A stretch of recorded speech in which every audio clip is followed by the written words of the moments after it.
Shalom sahabat rest area dimanapun Anda berada, kami bersuka cita bisa kembali melayani sahabat-sahabat rest area dimanapun berada.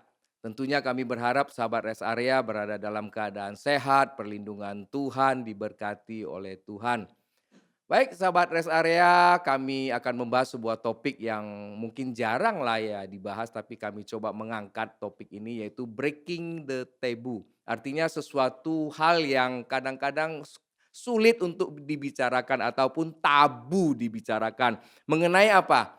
Kejujuran di dalam keluarga. Nah, hari ini saya ditemani oleh dua orang sahabat saya yang luar biasa, baik di dalam pekerjaan maupun di dalam pelayan. Saya ditemanin oleh Bapak Irian Sitorus. Selamat datang Pak Irian Sitorus. Terima kasih, selamat Ya, datang. Pak Irian ini, dari praktisi sebenarnya, praktisi, di perminyakan ya, Ya, tapi ternyata ditangkap Tuhan juga di dalam pelayanan, nggak bisa lari kemana mana. Ya, Pak Irian akhirnya sekarang juga melayani Tuhan, juga sampai sekolah ya, Pak, ya? ya, betul. Jadi, sampai doktor teologi ya? Betul, ya, ya. Wow, luar biasa. Jadi bayangkan insinyur pergi cari minyak, sekarang disuruh cari domba. Nah, itulah hebatnya Tuhan kita ya. Kemudian saya ditemani oleh mentor, sahabat saya, Bapak Dr. Sudarmaji Said. Selamat datang Pak Sudarmaji. Ya, terima kasih, salam semuanya. Ya, Pak Sudarmaji ini, pelayanan juga sudah cukup lama dan, merupakan seorang hamba Tuhan yang sangat-sangat sederhana ya. Dan, selalu kalau ketemu saya, apapun yang terjadi kita harus berserah sama Tuhan. Wah, kalau Mhm. saya mendengar itu ya luar biasa. Jadi itu berbicara, iman di dalam, seorang hamba Tuhan itu sebenarnya harus begitu. Baik, kita tidak apa namanya, ke kiri ke kanan kita fokus. Nah, sahabat rest area yang paling penting dibutuhkan oleh seorang musafir di dalam perjalanan yang jauh adalah rest area. Rest area ini adalah tempat untuk istirahat buat, seseorang yang berjalan jauh dan merenungkan perjalanan panjang yang telah dia lalui, kemudian dia mempersiapkan segala sesuatu untuk perjalanan lanjutan. Nah, di rest area dia memiliki waktu untuk memeriksa kembali semua perlengkapan yang sudah, dia pakai maupun yang tersisa untuk dilengkapi kemudian melanjutkan perjalanan. Dan di tempat inilah rest area orang bisa mendapat kebutuhan-kebutuhan, yang penting untuk melanjutkan perjalanannya. Bukan hanya kebutuhan itu, tetapi kebutuhan jasmani dan, rohani, juga apa namanya, bisa didapatkan di tempat ini. Nah yang terpenting apa? Mengevaluasi perjalanan yang sudah dilalui, sehingga dapat, merencanakan rencana perjalanan selanjutnya. Dan rest area ini adalah tempat untuk apa? Melepaskan letih dan lesu daripada kita semua. Saya yakin sahabat-sahabat rest area pernah mengalami hal yang demikian, letih dan lesu. Baik, kita kembali ke topik kita. Saya akan bertanya ini kepada Pak Irian nih. Pak Irian, berdasarkan pengalaman Bapak ini, Bapak pasti punya anak laki-laki dan anak perempuan, ya kan Pak? Ya, betul. Betul. Nah, berbeda kan cara Bapak berbicara kepada anak laki maupun anak perempuan, apalagi hal-hal tabu tadi, kejujuran di dalam keluarga. Nah, apa sih kiat Bapak untuk membuka komunikasi baik kepada anak laki maupun kepada anak perempuan? Silakan, Pak. Baik, terima kasih Pak Ruslan. Oh, kalau hal-hal yang sensitif ya atau tabu, memang biasanya saya kalau ke anak laki-laki saya bawa, artinya ke suasana di mana dia bisa terbuka, ya. Karena mungkin saya akan masuk dari, pembicaraan-pembicaraan yang, biasa kami lakukan, ya. Dalam perjalanan pembicaraan itu baru kami masuk kepada hal-hal yang lebih dalam lagi, seperti hal-hal yang mungkin, sulit untuk dibicarakan terbuka gitu. Mungkin seperti itu kira-kira. Juga ke anak perempuan saya memang agak agak berbeda perlakuannya antara anak perempuan dan laki-laki. Kalau laki-laki saya bisa lebih agak keras, agak lebih tegas, dengan anak perempuan memang harus agak lebih lembut untuk menyampaikannya dan mengajaknya ke arah sana, gitu mungkin. Oke, jadi kiat Bapak adalah menggali ya anak-anak ini supaya mau terbuka ya, Pak, ya, Iya, kiatnya ya, betul betul. menggali ya jadi, mengikuti arus berjalan dia kemudian menarik dia untuk terbuka, Pak, ya. Begitu, Pak, ya Iya, kira-kira ya? betul Oke, saya betul. akan ke Pak Sudarmaji nih. Pak Sudarmaji, memang keterbukaan ini bagus, Pak.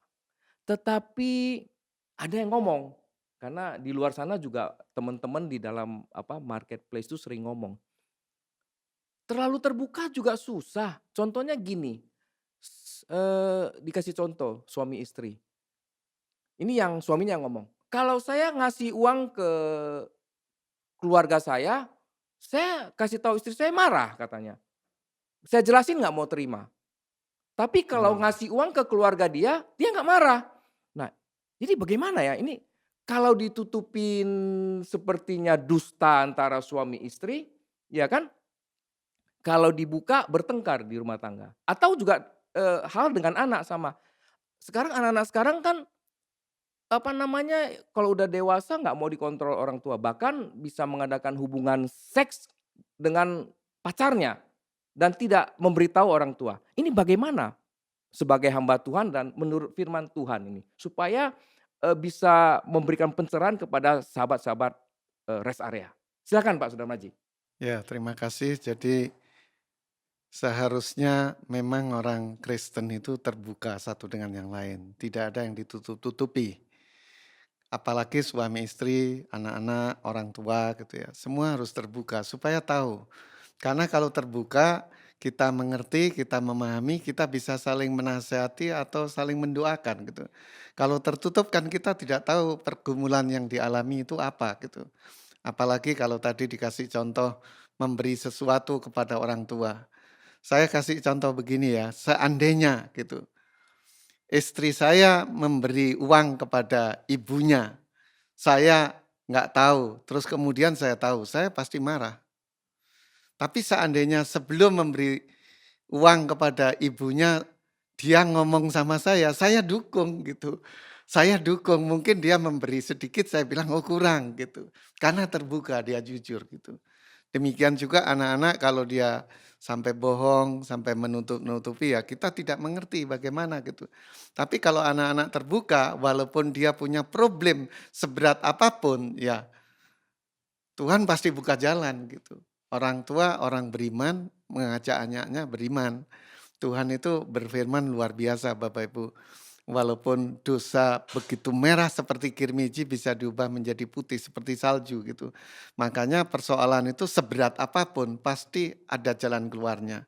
Cuma masalahnya kalau kita nggak tahu persoalan apa yang terjadi ya bagaimana memberi saran atau mendoakan apa yang sedang dialami oleh anak itu gitu. Gitu, Pak, ya. Ya. Ini ada satu hal yang sering terjadi, Pak. Tadi Bapak kasih contoh bagus sekali. Andai kata di dunia ini, Pak, kalau semua orang punya pemikiran seperti Bapak itu hebat, Pak. Kan Bapak mengatakan kalau istri memberi tanpa memberitahu dulu pasti marah. Hmm. Berarti dia ngasih dulu baru ngasih tahu toh, Pak? Iya. Nah, kan marah kan? Tapi kalau ngasih tahu dulu malah saya suruh nambah, itu Iya, kan bagus sekali. betul. Tetapi yang terjadi ini Pak sekarang, kalau ngasih tahu nggak boleh ngasih Pak, gimana Pak? Nah itu problem. Nah Makanya itu gimana Pak? makanya orang nikah itu sebelum nikah nggak boleh main-main gitu. Waktu jatuh cinta itu jangan hanya lihat cantik, ganteng, atau dia berhasil, atau dia punya materi dan yang lain-lain. Nomor satu, apakah dia punya Tuhan gitu. Nah kalau punya Tuhan, hidupnya dipimpin Tuhan, tentu dia tidak punya sikap marah-marah itu gitu. Karena kasih itu sabar gitu. Saya yakin kalau orang cinta Tuhan ya dia cinta istri, cinta suami. Maka ketika istri atau suaminya itu ingin mendukung orang tuanya atau orang lain kalau dia terbuka, ya suami atau istrinya ikut mendukung gitu. Tapi kalau sembunyi-sembunyi pasti bertanya ada apa ini gitu. Nah, jadi awalnya itu penting sekali. Sebelum nikah harus benar-benar cari jodoh yang bukan hanya ganteng atau cantik, bukan hanya sukses atau punya materi, tetapi punya Tuhan benar-benar. Wah jadi ini dalam ini Pak, Sudarmaji ini Pak. Jadi untuk ketemu 2 karakter kemudian ingin terbuka aja itu bukan di dalam perjalanan, Pak. Berarti Iya. sebelum mulai itu harus udah belajar dulu, Pak, ya? Iya, benar benar. Oke, oke. Baik, saya ke Pak Irian nih sekarang. Pak Irian anaknya udah usia berapa sih sekarang? Anak saya yang paling tua udah usia 30, nomor 2 25, nomor yang bungsu, 20. Ah, cocok ini saya tanya begitu. Udah cocok karena udah lewat. Nah, waktu 17 tahun itu kan masa remaja itu, Pak. Mau naik 20 tahun itu kan waduh, itu anak-anak itu kan kadang-kadang ya tanda kutip lah ya, susah diomongin kan. Betul. Tapi nggak semua, tapi Mhm. ada gitu loh susah diomongin. Nah, bagaimana Bapak bisa breaking the taboo, ya hal-hal yang tabu itu 17 tahun itu kan masuk di SMA pun diajarin biologi kan? Diajarin udah gimana hubungan seksual macam-macam di sekolah. Nah, gimana dari Bapak itu sama Ibu misalnya untuk masuk ke hal-hal yang sensitif itu? Karena kalau dia tidak dibekalin, dia akan bisa salah gitu loh. Iya kan, dia anggap itu karena di luar sana mengatakan ya biasa aja, tapi menurut firman Tuhan kan nggak boleh. Nah, gimana Bapak masuknya itu ke anak-anak di usia 17 tahun itu? Oh, baik, terima kasih ya. Memang waktu anak saya mulai, berumur 17 tahun, ya kita agak sedikit khawatir, untuk hal-hal yang dia mulai kenal, teman-teman Iya, lawan pergaulan ya, jenisnya, lawan jenis ya, pergaulannya ya. betul. Nah memang, kami kebetulan, di sekolahnya juga sudah ada juga, penjelasan-penjelasan hal yang seperti itu, sehingga, pada waktu kami, coba berdialog hal-hal yang seperti itu, agak lebih mudah ya. Kebetulan kita dapatkan seperti itu sehingga, eee dalam perjalanannya kami akan sangat mudah untuk menyampaikan hal-hal yang harus dia tidak lakukan. Oke, Dalam pergaulannya, karena itu harus kita sampaikan, supaya katakanlah dalam pergaulan dia harus jaga kekudusan. iya. Nah, jangan sampai, ada hal-hal yang tidak berkenan di hadapan Tuhan itu terjadi. Nah, itu yang sering kami sampaikan dan puji puji Tuhan, itu bisa kami lewati sampai sekarang, sampai anak saya yang pertama sampai, kuliah ke Belanda kami sangat khawatir juga hal Betul anak itu, cewek ya? anak cewek, tapi Iya, puji sendirian di Tuhan luar negeri, Pak. betul ya. Ya Tuhan, terus, menjaga dia dan dia terus juga dekat dengan Tuhan dan itu semuanya boleh dilewati. Ya mungkin Jadi demikian. kalau begitu Pak, keterbukaan ini sebagaimana yang Pak Sudarmaji katakan itu baik dong kalau gitu ya? Di dalam keluarga itu. Baik hal-hal yang tabu, yang jarang dibicarakan, ya kita bicarakan nggak masalah kan ya. Mmm. Nah, saya Betul. mau ke Pak Sudarmaji nih. Pak, kenapa sih gereja jarang membicarakan hal tabu? Entah malu atau yang lain. Kadang ya, saya nggak menuduh nggak apa. Kadang ya lebih banyak kepada hal-hal materi di gereja. Bukan hal-hal itu yang bisa menjadi apa namanya pagar bagi anak-anak muda dalam hal-hal tabu ini. Nah, bagaimana Pak Sudarmaji pandangan kekristenan mengenai hal ini, firman Tuhan mengenai hal ini?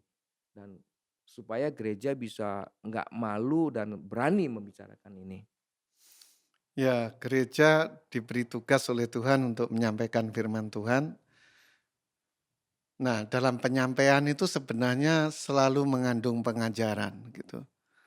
Jadi dengan sadar atau tidak sadar, para pendeta itu mengajar jemaat untuk hidup benar gitu. Cuma problem akhir-akhir ini kan kita lihat banyak pendeta mau ngajar tapi dia kurang belajar gitu. Oke. Itu problemnya gitu. Ya, ya, Terus ya. kemudian mengajar itu bukan hanya secara verbal ya. Ya, ya. Mengajar itu juga memberi teladan yang baik gitu.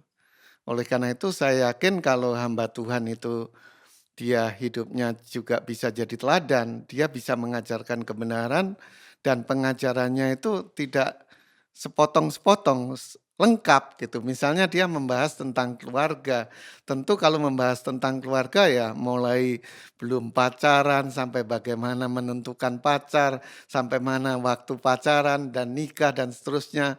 Tentu di situ juga ada hal-hal yang tabu yang dibicarakan, tetapi sesuai dengan firman Tuhan gitu. Nah, firman Tuhan menurut saya sangat jelas ya. Kitab Kidung Agung yang sering dikritik itu mengatakan hal yang menurut saya luar biasa. Jangan mengingini cinta sebelum waktunya. Wah, itu dalam sekali itu. Wow. Itu Jangan mengingini cinta sebelum sebelum waktunya waktunya. gitu. Wow. Itu sebenarnya menyangkut soal seks juga gitu. Ya, betul. Makanya sebenarnya seks itu diciptakan oleh Tuhan. Oleh karena itu sebenarnya seks itu kudus dalam pernikahan gitu.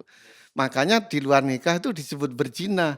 Dan Oke. menurut kitab suci dalam perjanjian lama, kalau orang berzina itu dihukum mati gitu. Ya, betul. Nah, kalau sekarang yang mati mungkin hati nuraninya atau rohaninya gitu.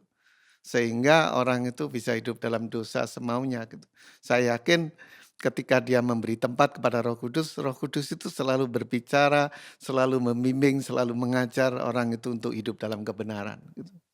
Ya, saya baru ini Pak Sudarmaji membaca berita, eee, anak-anak masih belum melewati 17 tahun, itu nonton film porno di HP-nya, melakukan hal tidak senonoh ini di kuburan, Pak. Hmm. Nah itu gimana ya, Pak? Apa keterbukaan orang tua anak atau dalam hal apa ini, Pak? Ya, orang tua memang tidak kurang-kurang mengajar anak ya. Tapi ingat kita orang tua tidak bisa selalu mengawasi anak-anak. Makanya orang tua harus selalu mendoakan anak-anak supaya dilindungi oleh Tuhan gitu. Oke. Dan orang tua juga tidak cukup hanya berdoa, dia juga harus bisa mendisiplin anak dalam menggunakan HP ya. Dia harus bisa mendisiplin kapan dia pakai HP, kapan tidak boleh gitu. Jangan sampai orang tua dikendalikan oleh anak-anak. Sehingga anak-anak begitu bebas melihat YouTube dengan berbagai isi konten yang ya ada yang baik, ada yang porno gitu kan. Betul, betul. Nah, kalau orang tua memberi disiplin yang baik tanpa tekanan tetapi dalam doa, saya yakin Roh Kudus akan bekerja dan melindungi anak-anak kita gitu. Karena firman Tuhan mengatakan mata Tuhan itu tertuju kepada orang benar. Dan doa orang benar bila yakin didoakan sangat besar kuasanya. Jadi kalau orang tua itu hidupnya benar, doanya didengar Tuhan. Amin. Dan anak-anak itu akan diproteksi oleh Tuhan. Amin, gitu. amin, amin. Nah, iman itu harus kita punyai gitu. Seperti itu ya. Ya. Jadi kalau begitu saya melihat Pak Sudarmaji, Pak Irian ya, Ya, ternyata keterbukaan itu juga satu poin dari Pak Sudarmaji itu ketegasan orang tua loh ya. Yang mengatur tadi dikatakan kapan boleh pakai HP, kapan enggak, apa yang boleh ditonton ya. Itu orang tua berperan sebenarnya ya. Ya. Bukan hanya gereja kalau gitu ya. ya. Jadi tidak bisa dikatakan gereja tidak mengajarkan, keluarga tidak ini memperhatikan, nggak bisa. Jadi ketegasan orang tua itu mengambil peranan ya Pak ya. Ya, betul. Oke, ya puji Tuhan. Baik, saya ke Pak Irian nih. Pak Irian, anak Bapak ini kan sekolah ke luar negeri, ya kan? Eh, tentu punya rasa cemas toh Pak. Ya. Baik Bapak maupun anak, karena dia pergi sendiri Pak. Nah, bagaimana Bapak melihat kesehatan mental ya seperti stres, depresi, kecemasan dari anak-anak Bapak? Ya baik anak laki maupun anak perempuan, dan bagaimana Bapak bisa menghandle itu? Keterbukaan dalam hal kesehatan mental. Tadi kan kita bicara mengenai kesehatan seksual salah satunya dan masih banyak hal lain. Nah, ini kita bicara kesehatan mental. Kadang-kadang kita nggak bisa melihat orang ketemu kan ketawa aja Pak, padahal dalam hatinya berat kan. Nah, gimana Bapak menyelami hati anak Bapak ini? Ya, terima kasih Pak Ruslan.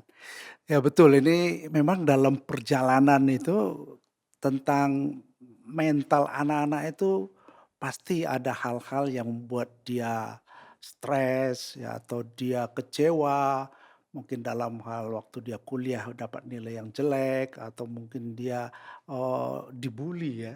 Itu pasti proses-proses itu pasti ada yang terjadi, walau baik sengaja ataupun tidak sengaja.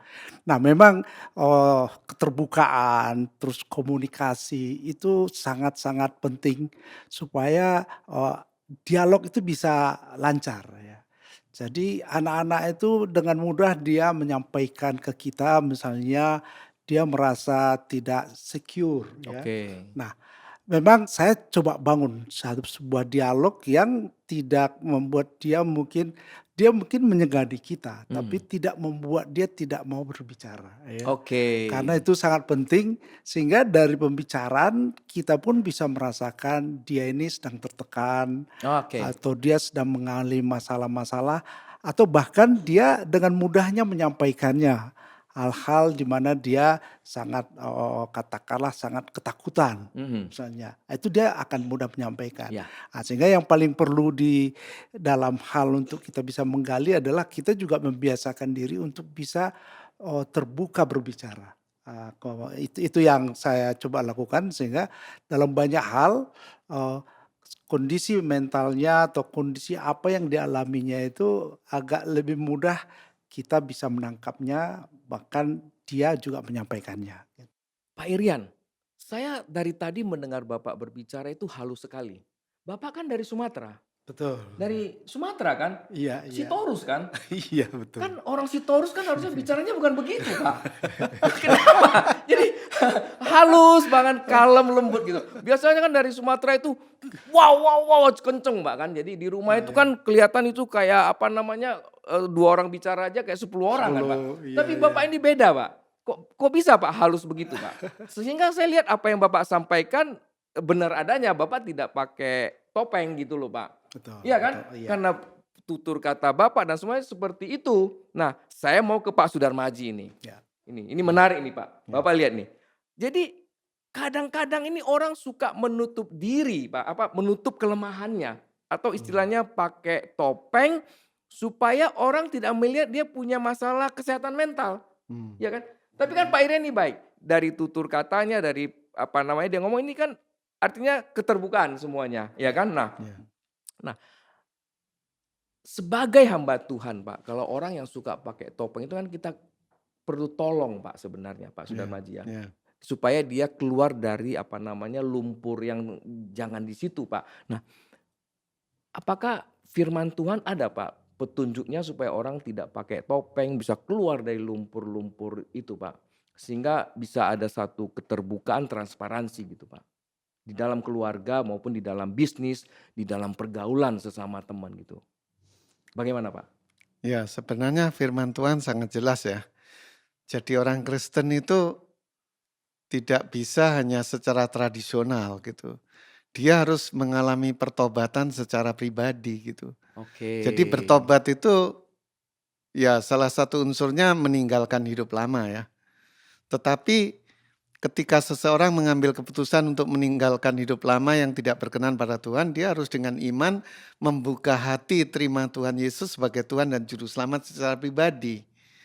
Tuhan Yesus itu mengatakan dalam kitab Wahyu yang sangat terkenal, pasal 3 ayat 20, Tuhan mengatakan begini, "Lihat, aku berdiri di muka pintu dan mengetuk. Oke. Jikalau ada orang mendengarkan dan membukakan pintu, aku akan masuk dan makan bersama-sama dengan Wow, dia." dahsyat Jadi dahsyat. supaya orang itu tidak tertutup, supaya orang itu tidak hidup dalam dosa, supaya tidak memakai topeng-topeng, ya dia memang bertobat benar-benar dan membuka hati terima Yesus sehingga hidupnya itu dikuasai oleh Tuhan gitu. mhm. Nah, selama ini kan banyak orang dikuasai oleh perasaan, pikirannya Ya, sendiri poinnya gitu. situ betul. Sehingga kalau berdosa merasa semakin tidak berkenan, Iya, semakin merasa tidak layak, iya. akhirnya semakin jauh dengan Tuhan gitu. Betul betul Tapi betul. kalau dia bertobat, membuka hati, terima Tuhan, dia punya Roh Kudus bekerja, orang itu akan dibaharui. Firman Tuhan mengatakan sangat jelas kalau kita hidup dalam Yesus, yang lama sudah berlalu, yang baru telah datang gitu. Kita menjadi ciptaan baru. Sehingga ketika Tuhan mengampuni dosa itu memang tuntas, Tuhan Yes. tidak ingat-ingat lagi Iya. gitu. Sampai yang merah pun menjadi putih, sudah tidak merah lagi gitu. Yes yes. Nah, itu pentingnya pertobatan. Sehingga tidak ada topeng-topeng dalam hidup orang percaya itu gitu. Wow, luar biasa ini Pak Sudarmaji. Tapi saya lihat penjelasan Bapak, saya dengar tadi ya, itu ada poin penting Pak.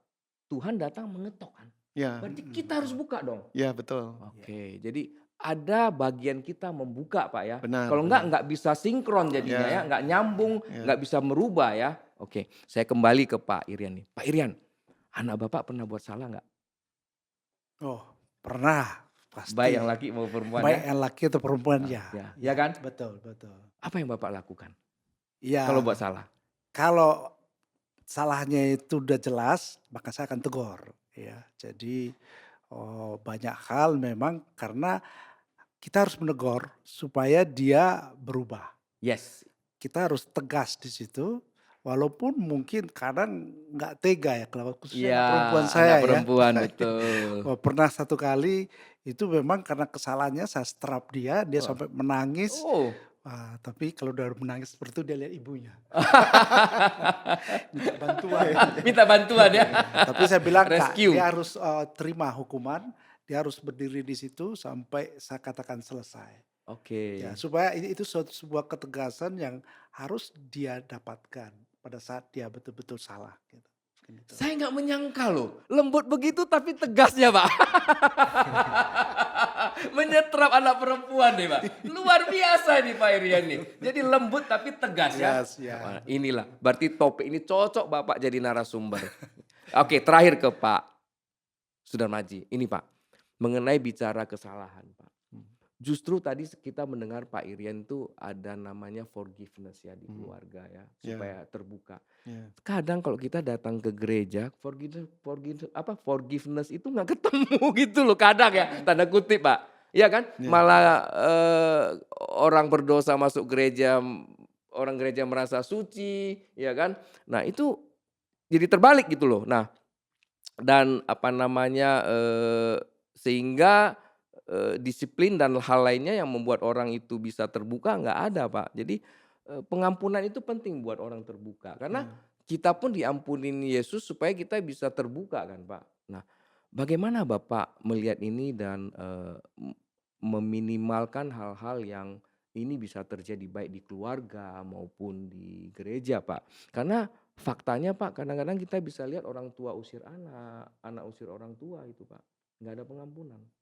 Itu nggak ada keterbukaan kan. Nah, Ya, gimana menurut firman Tuhan dan Bapak ini? ya, orang Kristen harus hidup benar, dan hidup benar itu ketika seseorang hidup dalam Yesus, hidup dalam firman, dan hidup menghasilkan buah. Nah, keterbukaan itu salah satu buah ketika Oke. seseorang hidupnya dipimpin oleh Roh Kudus, Oh, gitu. jadi intinya buah Pak ya. Ya, Jadi buah itu yang membawa kita kepada keterbukaan ya. ya. Luar biasa. Ternyata waktu juga yang memisahkan kita sahabat rest area. Kita bertemu lagi pada kesempatan yang akan datang. Shalom dan Tuhan Yesus berkati kita semua. Salam.